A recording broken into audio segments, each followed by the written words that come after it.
Okay, this video is called the Yerkes Dodson curve of stress and performance. Are you in the zone? So to be in the zone means to be in this area right here in the center.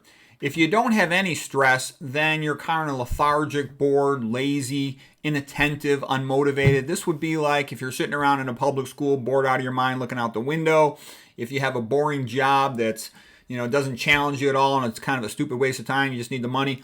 This is where you're at, half-ass, and you don't achieve much in this area.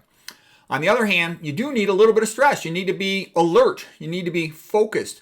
So if you can find something you like doing and you want to be challenged just enough that the task is difficult for you, but not so difficult that it seems impossible. So that makes you energized. Eustress, U means normal. EU means normal in this context. So eustress is sort of a normal amount of stress. And this is also being in flow, in the zone, optimum.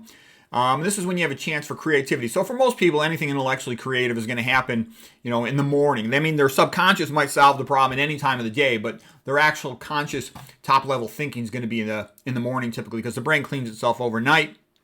And okay, Krashen was a expert on language acquisition, and he talked about the best thing for a student is challenging but comprehensible input. Basically, what you know plus a tiny bit more, and to keep on moving up in skill levels.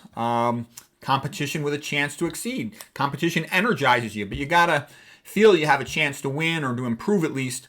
To make so it's basically difficult but doable, and this is where you want to be. And the other things you tell yourself is if you're feeling a little stressed, you say, look, I'm lucky to have this opportunity to compete. I'm lucky to have the opportunity to do this job. To sort of psychologically put yourself into this zone. Like Mark Schultz, the great national champion, Olympic champion wrestler, he would not speak to anybody sometimes for a week or 2 weeks even before a big competition, and he was sort of relaxing himself and building up his energy for the moment, and he had it big time when it was time.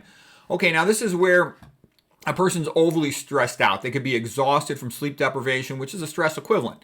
They could have drank too much caffeine. This is when they're stressed out. Maybe they're afraid. They don't have confidence that they have a chance to win or to improve.